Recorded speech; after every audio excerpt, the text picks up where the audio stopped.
So let's talk a little bit about insertion into a red-black tree. Generally, when we insert nodes into a red-black tree, the first thing that we have to decide is what color we're going to use for our insertion. Do we insert a node as red or insert a node as black? And what we'll find is that if we insert a node as red, we actually have a better chance of not violating properties, and the properties that we do violate are generally going to be pretty easy to fix. So when we take a look at this, for instance, the first property that we could violate if we insert as red is that the root is black. If the first thing that we insert is a red node, then generally we just have to change the color to black to fix that property. So it's a pretty easy one to deal with, right? We could also violate this, that every leaf node is black. But generally, because of our nil nodes, we can almost always see that the leaf nodes are going to be black because they'll be the nil nodes that are attached, to each of the different nodes that don't have children. So generally, this sort of thing is not really going to be violated too often, right? Now, when we take a look at if a node is red, then both of its children are black, we could violate this, right? Because if I insert a red node underneath a red node, then I have a violation of that property. This node right here, we're not changing the number of black nodes, so we don't really have to worry about violating it, right? So we can see that generally the main two properties that we have to worry about are 4 and 2. So it's going to be pretty easy to handle those, right? Let's talk about the different situations where we have problems, right? The first thing that I talked about was if I insert my first node and it's the root, it would be red. So all we do here is we just change the color to black. Nice and easy, right? We just change that to black and we're done, right? So that's an easy case to handle. The second case is a bit more tricky. Suppose that you had something that looked like this. You had a node B, and maybe that node was connected to two other nodes that we had made red. And then we insert our node, say, here. Since our node is red and its parent is red, we have a violation, right? If a node is red, its children should be black, but in this case, its children are red. So we have to be able to solve this problem, right? Now, I will note that when we're taking a look at this, it's kind of helpful to insert in those nil nodes that I was talking about. Just keep in mind that there's these black nil nodes that are attached to everything that doesn't have a child here, right? And because of that, we're not violating the property where every leaf node is black because they are all black. So that part is okay, right? It's really just this right here that we're going to have to worry about. So how are we going to handle this particular problem? Well, the first thing that's helpful to think about is the relationship between all of these different nodes. So Z is the node that we're inserting, right? Its parent is A, and I'm going to call B its grandparent. I'm calling it the grandparent because it's the parent of the parent, so the grandparent in this case. And then we typically refer to C as the uncle of the node that we're inserting. The reason being is that the uncle is typically the sibling of a parent, right? So in this case, we're just calling it the uncle node to the node that we're inserting. And the way that we generally go about solving this problem is we actually swap the colors of the parent, uncle, and grandparent. So what ends up happening is the parent and uncle are going to become black nodes. The grandparent is going to become a red node. And then our child node can remain red, like this. Again, I'm going to put in my nil nodes just so that you can see how that is all coming together, right? So we have this nil node still here. These two have the nil nodes associated with them. These two have the nil nodes, and everything is okay. So you can see here that now all of our properties are fine when we move from here to here, right? In this case, every leaf node is still black. If a node were red, it would have black children, and we can see that everything looks to be okay from this perspective here.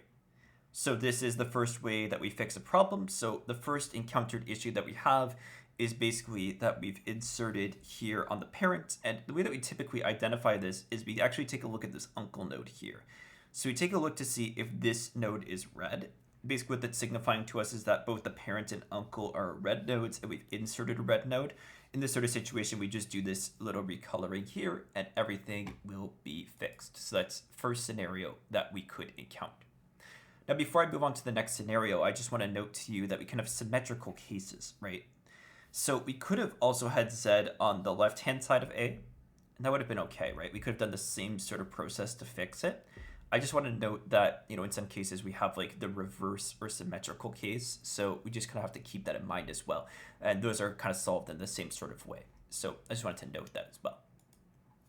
The second case that we'll sometimes encounter is a case that looks like this. We have a node which is having a child node below it that's black. And then basically on the right-hand side here, we have two different red nodes. We have A, and then we have the node that we just inserted, which again, I'll label as Z. So this here is our parent, this is our grandparent, and this is our uncle. And the question is, first off, what sort of violations do we have? And then how are we actually going to resolve those violations? Well, generally the main violations that we see here are going to be, of course, that if a node is red, its child should be black. So it's one of the main problems that we see here, right? And generally when we're taking a look at this, we want to try to flip the colors in a way that we aren't changing the number of black nodes that we have, right? One idea would have just been to change the color of A to be black, but then we would have more black nodes in our actual tree, which in turn is going to change the property that every single path contains the same number of black nodes, right? So we want to try to avoid that situation as much as possible.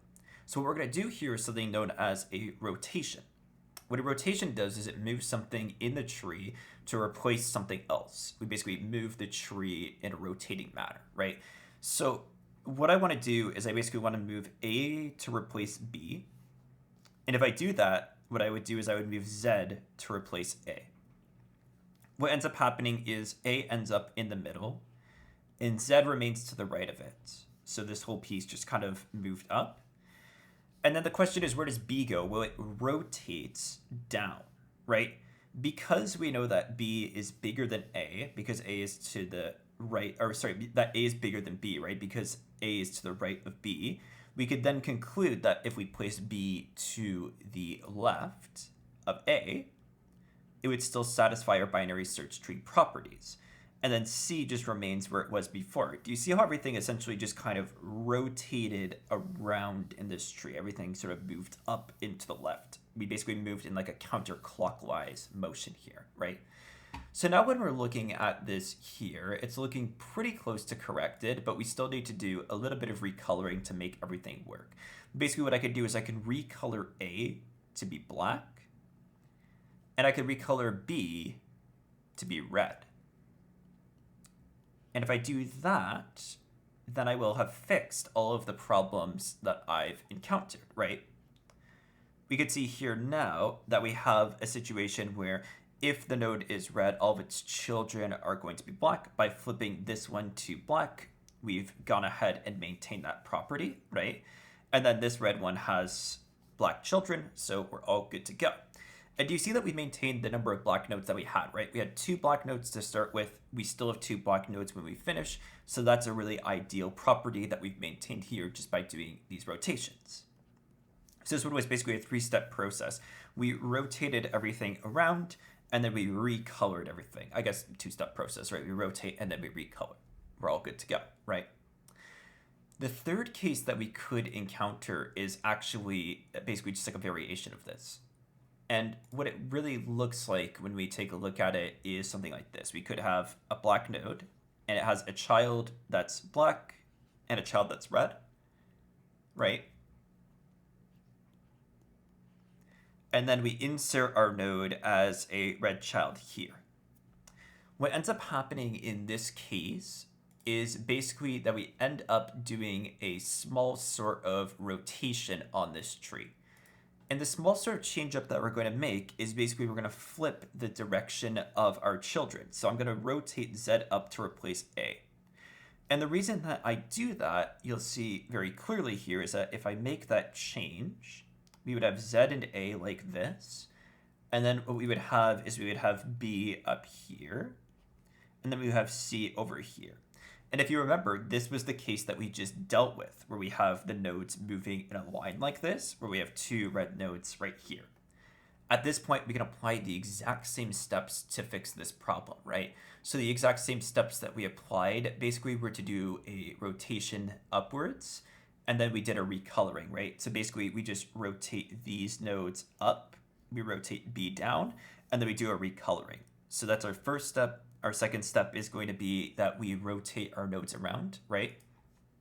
So basically Z is going to come up here, A is going to be connected over here, and then what's going to happen is B is going to be over here, and then C is going to be over here, right?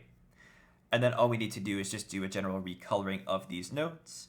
So basically what ends up happening is Z ends up being black, and then we have the B and Z, or B and A having to be recolored, right?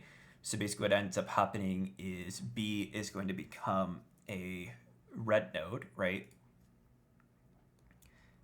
And then A remains as a red node, and then C remains as a black node. So do you see how we just applied the exact same process we already had? So we already had a way of solving this piece here. All we had to do was rearrange it to be basically a sub-problem. We just changed the problem to be a new representation of the exact same problem, then we solved the problem we already knew how to solve. These are the ways that we fix insertions in a red-black tree. That might be a lot of information to take in. I encourage you to, go back, rewatch the video a few times. Just make sure that you really have an understanding of these rotations.